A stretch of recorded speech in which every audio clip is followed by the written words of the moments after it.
Bertemu kembali dengan Fajar Lase, staf khusus Menteri Hukum dan HAM dalam episode Falas Talk.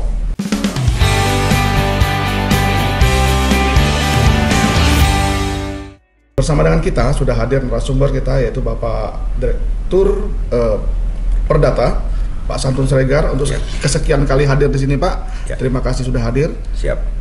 Tentu banyak yang ngefans Bapak, tapi ada juga yang belum mengenal Bapak. Silakan Bapak memperkenalkan diri. Baik, Bapak Ibu penggemar Falas Talk, selamat salam sejahtera untuk kita semuanya.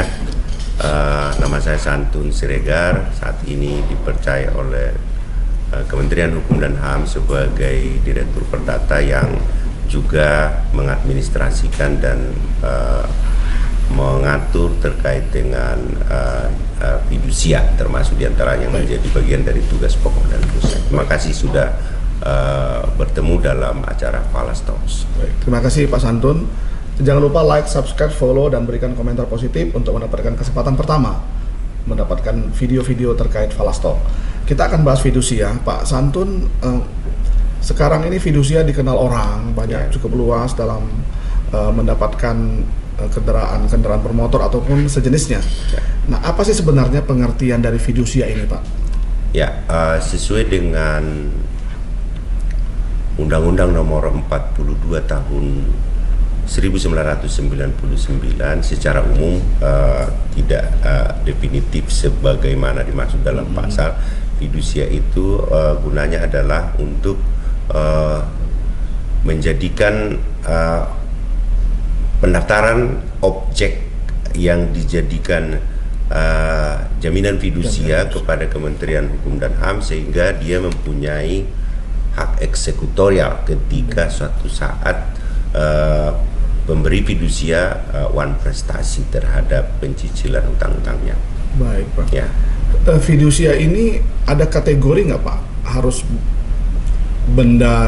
semua benda boleh dijadikan objek fidusia atau apa saja, Pak? Nah, secara umum dalam Undang-Undang Nomor 42 Tahun 99 yang dapat dijadikan sebagai objek jaminan fidusia adalah benda bergerak. Benda bergerak. Menarik tetapi ini, Pak. Tetap dengan kriteria tertentu, termasuk diantaranya adalah hak kekayaan intelektual.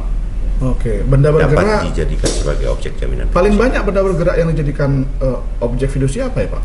Tapi sekarang ini dalam prakteknya di masyarakat yang terbanyak adalah kendaraan bermotor, khususnya kendaraan bermotor roda 2 dan roda 4 itu paling banyak dijadikan sebagai objek jaminan fidusia. Padahal kalau kriteria benda bergerak, sepeda bisa, Pak? Ya, termasuk diantaranya misalnya mesin-mesin, dan saat ini sebetulnya dalam pembahasan rancangan undang-undang fidusia yang baru, kita judulnya kita tingkatkan menjadi rancangan undang-undang jaminan benda bergerak. Baik. JBB, jaminan benda bergerak. Jadi kalau kita bicara tentang fidusia, ada debitur, kalau kita bilang ini konsumen ya, Pak ya? Ya. Ada konsumen dan ada lembaga keuangan. Lembaga keuangan, jasa keuangan. Jadi bisa bank, non-bank nih? Ya. Jadi sebetulnya ini adalah dalam rangka mendorong pertumbuhan ekonomi.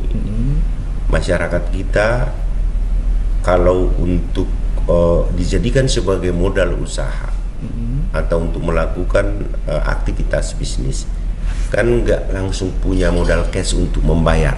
Betul, Pak. Katakanlah kendaraan bermotor, truk misalnya. Bagaimana dia untuk bisa mengangkut hasil panennya dari suatu perkebunan tertentu ke dekat pasar supaya bisa pertumbuhan ekonomi hidup. Kalau untuk beli cash kan nggak punya uang. Bagaimana caranya ini difasilitasi, dimediasi oleh pemerintah melalui jaminan fidusia. Nah, jasa keuangan memberi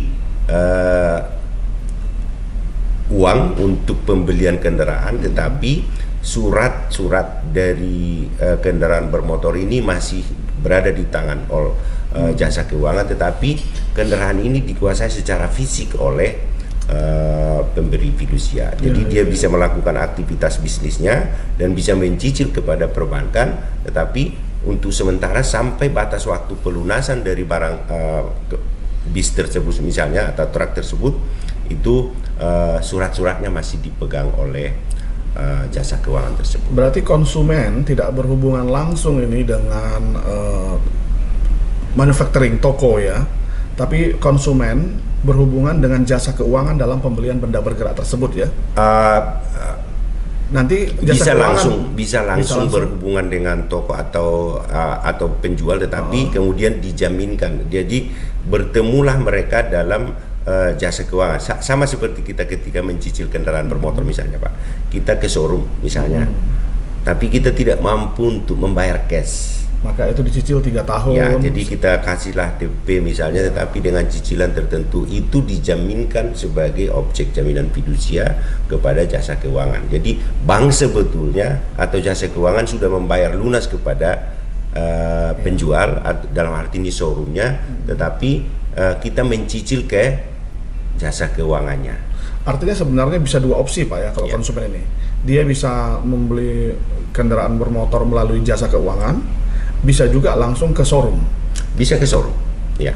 Dan dua-duanya tergantung showroom nanti menggunakan jasa keuangan bank atau non-bank. Iya, bisa bank, bisa non-bank. Jadi itu pun disepakati. Jasa keuangan bank misalnya bank apa yang memberikan bunga berapa persen itu bisa dipilih, tapi dengan struktur misalnya pencicilan yang berbeda atau variatif ya silahkan saja, tetapi pada dasarnya itu dijadikan menjadi objek jaminan fidusia. Sebelum saya masuk lebih dalam tentang fidusia Pak, saya tertarik dengan apa yang Pak Santun tadi katakan, harus benda bergerak ini Pak. Ya.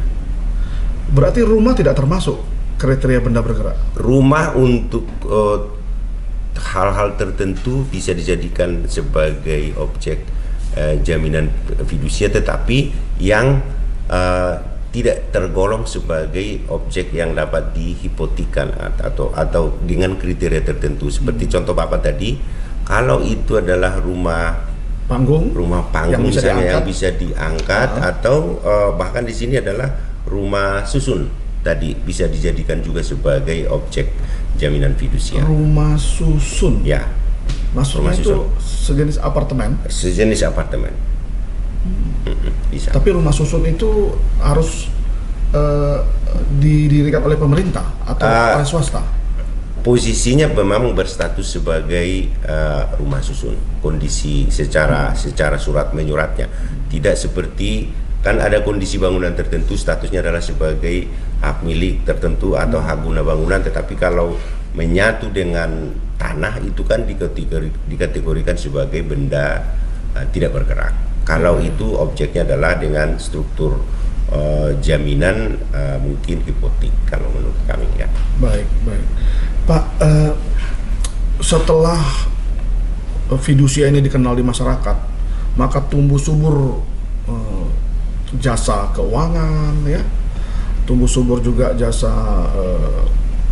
perbankan, bahkan showroom juga bermunculan di mana-mana. Nah, pada prakteknya Pak, apakah mulus ini jaminan fidusia ini Pak dalam prakteknya? Ya, sekali lagi Pak Fajar, sebetulnya fidusia ini sangat bermanfaat filosofinya. Artinya untuk mendorong pertumbuhan ekonomi, orang bisa mempunyai kendaraan bermotor untuk fasilitas dalam menunjang aktivitas ekonominya, tetapi tidak perlu bayar cash langsung. Betul. Itulah fungsinya sebetulnya. Jadi filosofinya sebetulnya sangat bagus. Tapi memang ada hal-hal tertentu, ada kondisi-kondisi tertentu kasuistis, sehingga dia tidak mampu mencicil kewajibannya kepada jasa finance. Tentu finance kalau tidak dibayar cicilannya dia akan rugi. Kan di situ gapnya kan sebetulnya di sana. Bagaimana caranya? Maka harus ada penagih. Harus ada penagih. Ya, jadi cicilannya itu kalau misalnya 1 bulan belum dibayar lagi cicilannya, ya pasti ditagih oleh perusahaan bank atau jasa keuangan.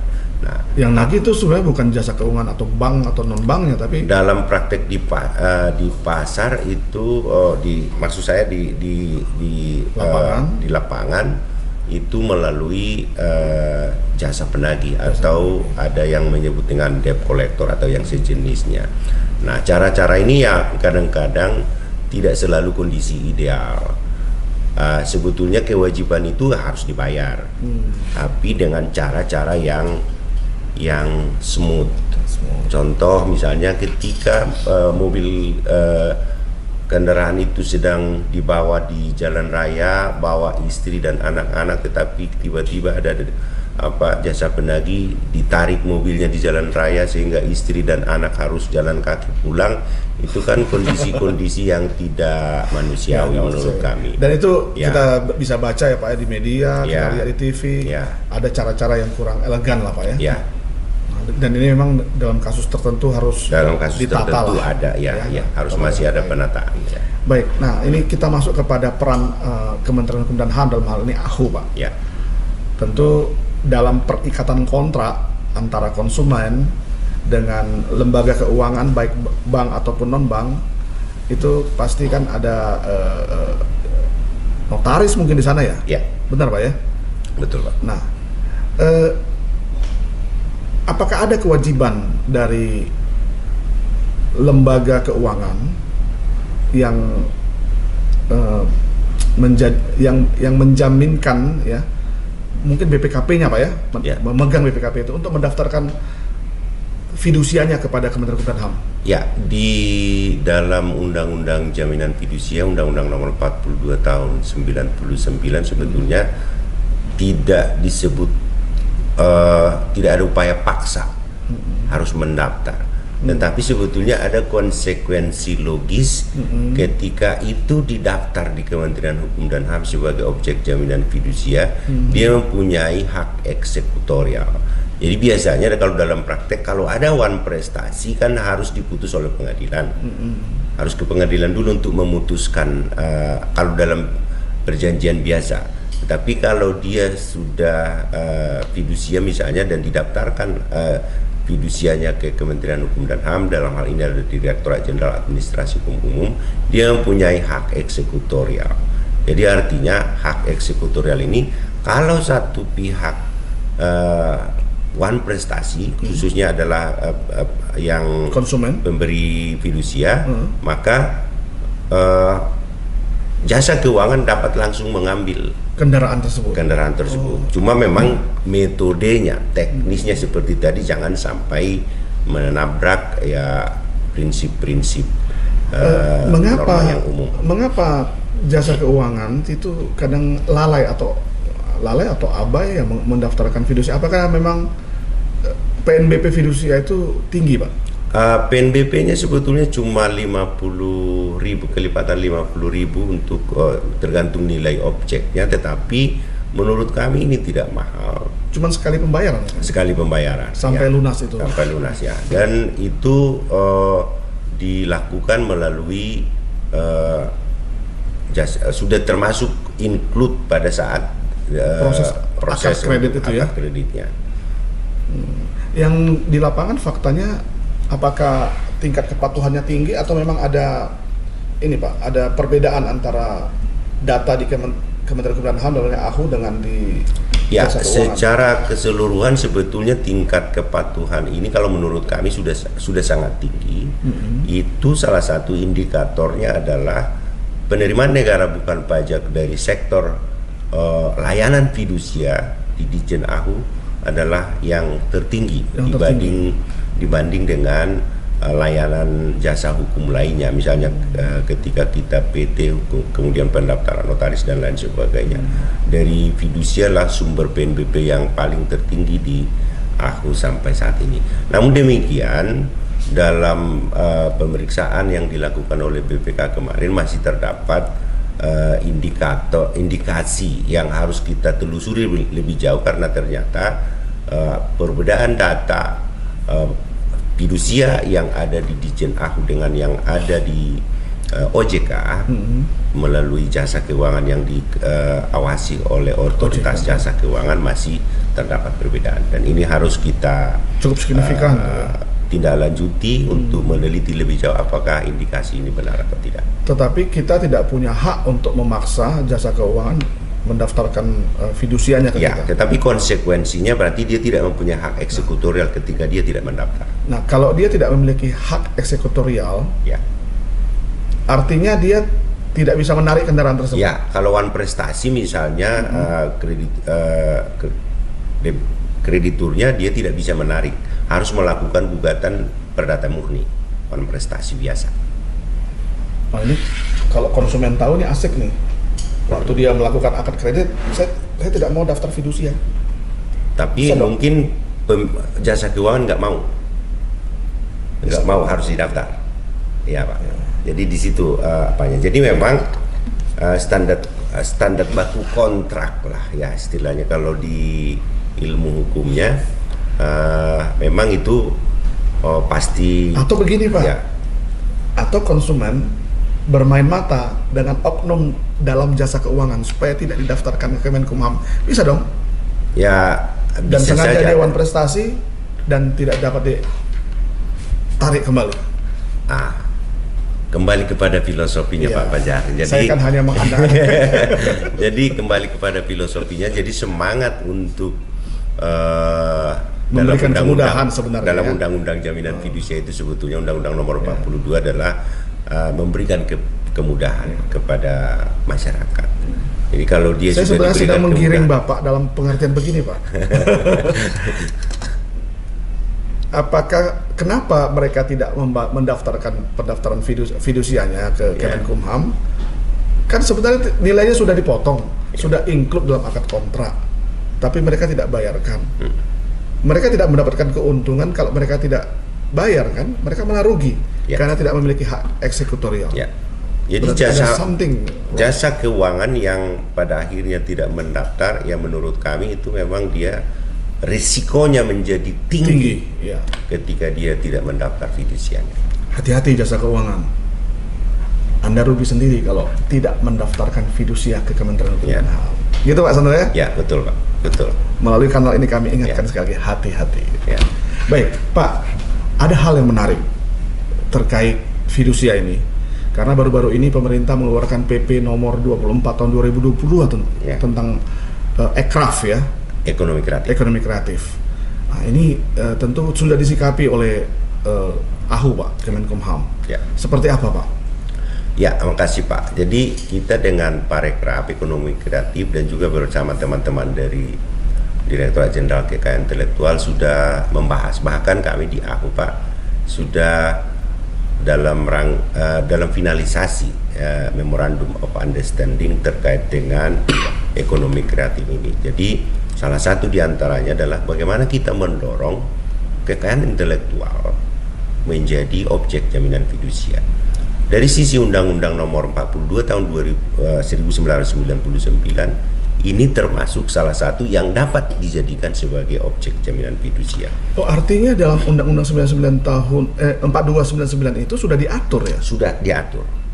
Tapi kenapa baru sekarang Pak PP-nya? Ya, termasuk salah satu yang dapat dijadikan sebagai objek jaminan fidusia. Cuma persoalannya diskusi kita adalah dengan teman-teman dari Parekraf bagaimana menilainya. Jadi dibutuhkan jasa appraisal yang profesional di bidang haki. Karena apa? Mungkin ada dua merek tertentu. Katakanlah untuk merek mineral misalnya, merek X dengan merek Y. Tentu objek nilai mereknya ini di masyarakat tentu berbeda, tidak sama persis.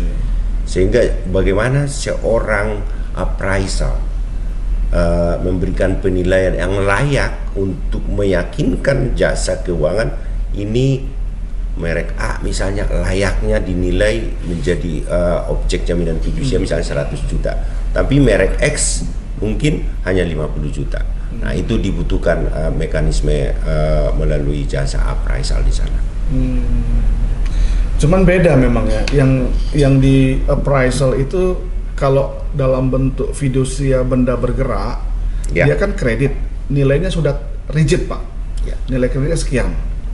Kalau dia kredit dalam waktu tertentu menjadi sekian, kan sudah rigid Pak. Betul. Tapi kalau untuk kekayaan intelektual, dia sudah bergerak, dia sudah operasional, ya kan? Berarti ini dalam kasus untuk meminjam modal ya, mengembangkan usahanya, seperti itu Pak ya? Betul Pak. Jadi kami melihat ada karakteristik yang lebih unik lagi Pak. Kalau untuk objek jaminan fidusia, jaminan bergerak biasa, misalnya katakanlah kendaraan bermotor, dia pasti turun nilai jualnya makin lama. Ada nilai penyusutan harga di sana. Artinya kalau 1 tahun atau 2 tahun dicicil terus oleh konsumen, dia pasti turun nilai jualnya. Tapi haki bisa naik. Iya. Haki bisa naik. Harus. Kalaupun sebetulnya yang dinilai memang hanya kertasnya saja, karena bukti pendaftaran sertifikat mereknya sebetulnya kan hanya sertifikat mereknya, surat pendaftaran merek. Jadi apa indikatornya? Kalau kendaraan tadi banyak, berapa nilainya, mesinnya berapa, fisiknya berapa, kemudian bodinya berapa, itu kan bisa diukur dengan uang dan itu menyusut. Tapi kalau KI makin lama dia makin populer, makin terkenal, dia bisa naik. Sehingga mungkin ketika dia dijadikan sebagai objek jaminan fidusia, saat ini misalnya 100 juta. Tapi setelah lunas nanti dalam masa tertentu, nanti ketika dijadikan lagi sebagai objek jaminan fidusia untuk periode kedua, bisa naik dia, Pak. Tetap saja berarti ini berbeda ya cara penilaiannya ya. Ya. Kalau jadi benda bergerak kan sesuai dengan akad kredit fidusianya. Ya. Kalau untuk KI tergantung, bisa diperpanjang. Ya, misalnya 5 tahun pertama, 5 tahun kedua dan seterusnya. Bisa tapi harus melalui jasa appraisal yang profesional. Jadi saat ini kalau menurut teman-teman di Parekraf baru ada kira-kira 150 orang yang jasa appraisal yang profesional, khusus jasa penilai di bidang kekayaan intelektual di Indonesia ya. Apakah mereka juga termasuk konsultan KI atau bergelut di bidang kekayaan intelektual atau para dosen? Ya, ada kemungkinan. Ya. Kami belum meneliti orang per orang, tetapi menurut informasi dari teman-teman di Parekraf belum sampai 200 orang mereka yang punya keahlian di bidang penilai untuk kekayaan intelektual. Saya pikir ini masih panjang ya Pak ya. Kalau kita pikir untuk menentukan kriteria terlebih dahulu. Tapi kalau kami melihat Pak, ini sangat potensial. Betul. Ini potensial. Jadi kalau beberapa negara maju itu betul-betul dapat dijadikan sebagai aset bagi pemilik kekayaan intelektual untuk jauh lebih pesat berkembang. Kita pasti kan membandingkan ya atau studi tiru dengan negara lain. Ya. Memang negara mana yang sudah? Misalnya kalau seperti Jepang sudah itu dijadikan sebagai objek jaminan fidusia. Jepang, apakah Amerika, Korea, Eropa juga seperti itu? Ya. Nah, model mereka itu apa bisa diadopsi di Indonesia? Kalau dari sisi praktek hakinya seharusnya bisa, karena prinsipnya kan universal sebetulnya. Betul. Ya. Kalau memang demikian berarti kan perlu studi tiru. Apa sudah melakukan studi tiru ke Amerika atau ke Jepang? Ya, kalau dari sisi fungsi AHU-nya kita memang belum ya. Belum. Nah, leading sektornya di mana nih Pak? Leading sektornya di aspek hakinya Parekraf dan AHU memang betul Pak. Jadi memang dalam kalau ekrafnya di AHU, di Parekraf. Ya, tapi pendaftaran KI-nya kan di kita. Bukti haknya kan di KI. Di KI. Tapi pendaftarannya kan di AHU, fidusia. Fidusia di AHU. Ya. Tapi jadi sama-sama Kemenkumham nih. Sama-sama Kemenkumham. Jangan berantem Pak ya. Iya. Saya kira memang enggak Pak. Jadi memang ada 3 fungsi di sana. Daftar dulu dia. Artinya daftar dulu kan sebenarnya sudah mendapatkan PNBP di KI. Di KI sebagai merek. Sebagai merek atau sebagai paten atau sebagai hak cipta. Setelah fidusianya di AHU. Setelah terdaftar dia baru daftar di AHU. Kalau dia tapi harus ditentukan dulu nilai appraisalnya berapa oleh lembaga keuangan. Ya. Tapi itu hanya dibatasi oleh hanya ekraf ya. Untuk semua hakim Pak. Jadi Parekraf sebetulnya di sini mendorong bagaimana potensi haki itu bisa dimaksimalkan nilai ekonominya. Tidak hanya dalam pengertian setelah dia terdaftar jual di pasar, tapi bagaimana ini menjadi modal lagi. Sertifikat KI ini menjadi modal lagi untuk menambah, untuk ekspansi pasar. Ekspansi pasar. Menarik Pak. Siap. Kita tunggu Pak. Ini juga sudah saya daftarkan nih. mereknya, Siap, Falastok. Siapa tahu ya. bisa kita kapitalisasi dan kita kembangkan. Ya, bisa Gitu, Pak, ya? bisa dijadikan menjadi objek jaminan fidusia. Misalnya ini menjadi radio misalnya. Iya. Ada ternyata penggemarnya Falastok sangat tinggi. Mungkin perbankan ada yang berani. Saya berani sekian rupiah. Maka kita bisa ekspansi, Ya, bisa buka ekspansi. studio. Ya. Berarti kita nggak perlu lagi di sini, Pak. Ini banyak hal yang menarik ya terkait fidusia yang sudah berpraktek dan memberikan kemudahan kepada Ya. masyarakat, juga mendatangkan PNBP kepada negara, Ya. dan tentu ada pesan-pesan khusus Bapak terkait hal tersebut. Nanti ada juga mungkin pesan Bapak kepada harapan, bukan pesan. Satu pesan kepada para konsumen dan jasa keuangan. Satu lagi mungkin harapan terkait PP 24 2022. Silakan, Pak. Saya mulai dari harapan, Pak. Harapan dulu ya. Jadi harapan kami sebetulnya ini sekarang pembahasan rancangan undang-undang fidusia ini kita tingkatkan menjadi rancangan undang-undang jaminan benda bergerak. Jadi diantaranya pesawat terbang, termasuk dengan kapal laut dengan tonasi tertentu, ya memang kalau dia melampaui tonasi 7 ton kalau nggak salah dia sudah harus masuk menjadi hipotek, tidak boleh lagi di fidusia. Tetapi harapan kita sebetulnya ini kenapa diperluas supaya masyarakat lebih leluasa untuk menjadikan objek jaminannya, sehingga untuk investasinya kita bisa lebih cepat ke depan. Ini harapan kita. Kemudian pesan kepada masyarakat juga sebetulnya ini semuanya itikat baik, niat baik. Ya. Ketika kita sudah difasilitasi melalui jasa keuangan, tentu itu peran pemerintah sangat strategis di sana dari sisi regulatornya. Ini regulatornya sudah mengatur fasilitas seperti itu. Ketika kita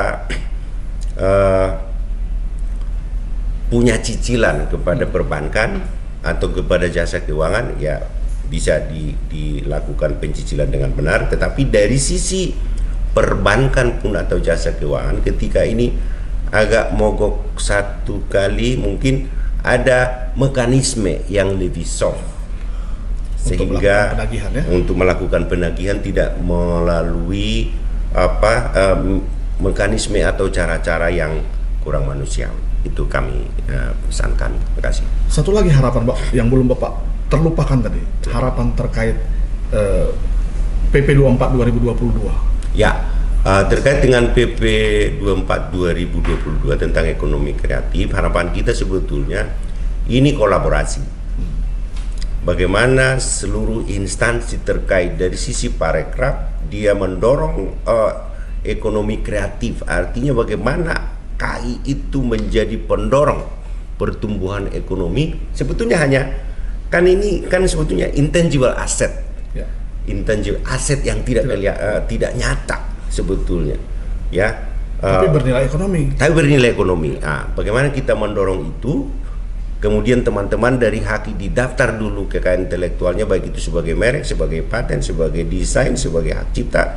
Kemudian setelah ini menjadi terdaftar sebagai kekayaan intelektual, dijadikan menjadi objek jaminan di Direktorat Jenderal Administrasi. Wah, menarik. Keren banget, Pak. Sahabat Falastok, semua hal yang kita perbincangkan adalah wujud dari negara hadir untuk memberikan kemudahan kepada masyarakat.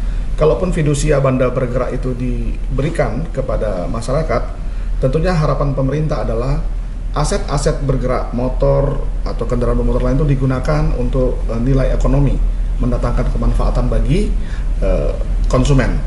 Dan jangan lupa, patuh mencicil karena sudah diberikan kemudahan oleh negara. Dan kepada perbankan jangan lupa daftarkan fidusianya. Ya. Nah, kita punya harapan, Pak, supaya masyarakat yang sudah mulai bergeliat ekonominya dengan pendaftaran UMKM, perlindungan kekayaan intelektual juga mendapatkan kemanfaatan dari perlindungan fidusianya. Dan semua itu adalah wujud dari negara hadir. Sahabat Falastalk, jangan lupa like, subscribe, follow, berikan komentar positif untuk mendapatkan kesempatan pertama mendapatkan rekaman tentang Falastalk. Terima kasih Pak Santun sudah hadir. Terima kasih Pak Fajar. Sampai jumpa di Falastalk sesi berikutnya.